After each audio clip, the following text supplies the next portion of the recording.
des ministres, en sa séance du mercredi 11 septembre 2019, après un certain nombre de décisions, dont 3 à portée hautement sociale. Il s'agit de 1. La suite réservée aux travaux de vérification des reversements à la fonction publique. 2.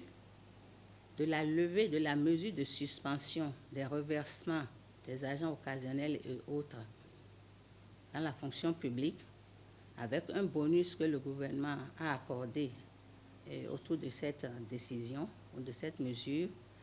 Et 3.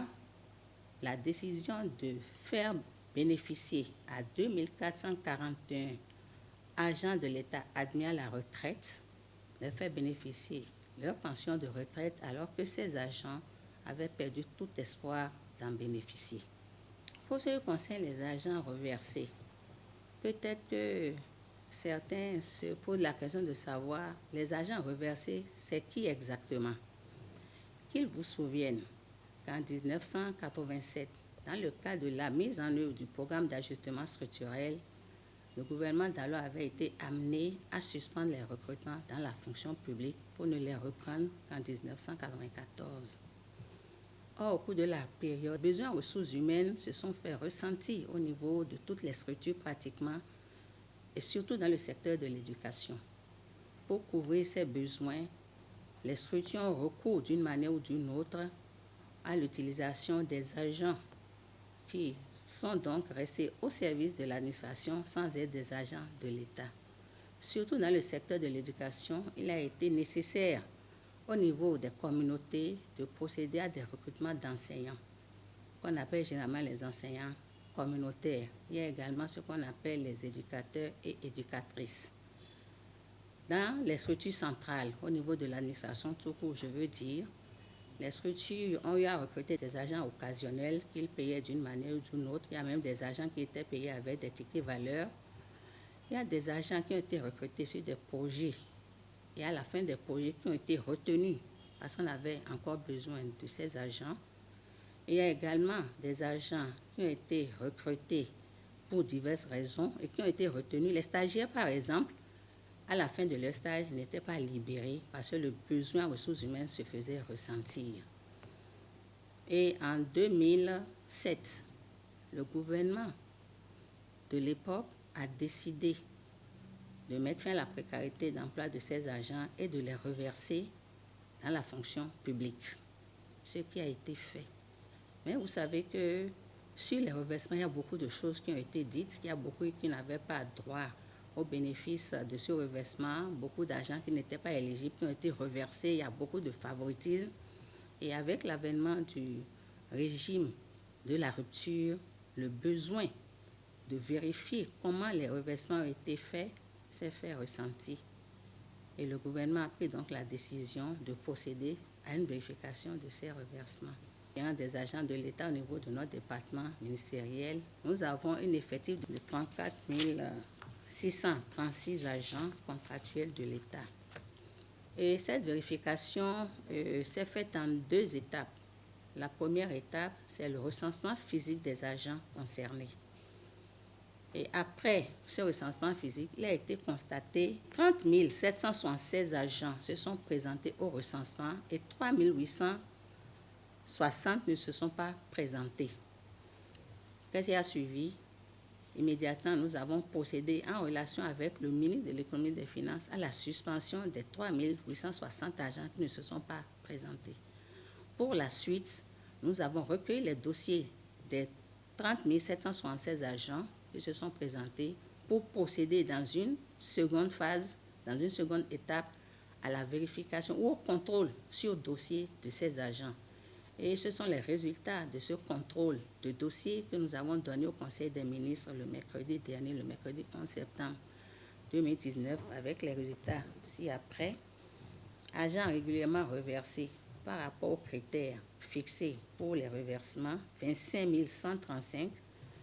Agents reversés de manière fantaisiste, 5 641 agents. Du coup, le Conseil des ministres pouvait décider de la résiliation des contrats de ces 5641 agents. Il faut dire que parmi ces agents, il y en a dont les diplômes n'ont pas inspiré confiance. Le gouvernement, au lieu de décider de la résiliation des contrats de tout ce beau monde, 5641 agents, a plutôt décidé de sauvegarder leur emploi, de les maintenir dans leur emploi. Mais en ce qui concerne les agents dont les dossiers posent problème, nous avons aussi des instructions d'approfondir les contrôles pour nous assurer de l'authenticité ou non de ces diplômes. Ce sont seulement les agents dont les diplômes vont se révéler non authentiques qui ne seront pas maintenus dans la fonction publique. En ce qui concerne les agents contractuels de l'État, plus de 7000 agents devaient voir leur contrat résilié parce qu'ils ne remplissant pas les conditions d'éligibilité en agent contractuel de l'État. Pourtant, le gouvernement a décidé de les maintenir dans leur emploi. En ce qui concerne les agents admis à la retraite précocement par rapport à la nouvelle loi qui a été votée, le gouvernement devra payer au titre des cotisations par employeur, par employé, à la Caisse nationale de sécurité sociale plus de 2,7 milliards pour permettre aux jeunes de pouvoir bénéficier d'une pension de retraite exactement à 2441 personnes et les autres, les 659, pouvoir retirer leurs cotisations plus substantielles que si l'État ne procédait pas au paiement de ces cotisations. C'est la loi 2015-19 du 15 novembre 2016 qui a modifié et complété la loi 86-024 portant code des pensions civiles et militaires en République du Bénin. Il faut dire avant le vote de cette loi, les agents contractuels de l'État étaient tous affiliés au régime de la CNSS. Ce qui veut dire que dès lors qu'ils sont admis à la retraite, c'est la CNSS qui leur verse leur pension. Et à la CNSS, pour bénéficier d'une pension de retraite, il faut avoir, pension normale de retraite, il faut avoir atteint la limite d'âge de 60 ans. De ce fait, les agents contractuels de l'État étaient admis à la retraite à l'âge de 60 ans. Mais la nouvelle loi dont j'ai parlé tantôt, a harmonisé les conditions d'admission à la retraite des fonctionnaires contractuels de l'État comme suit.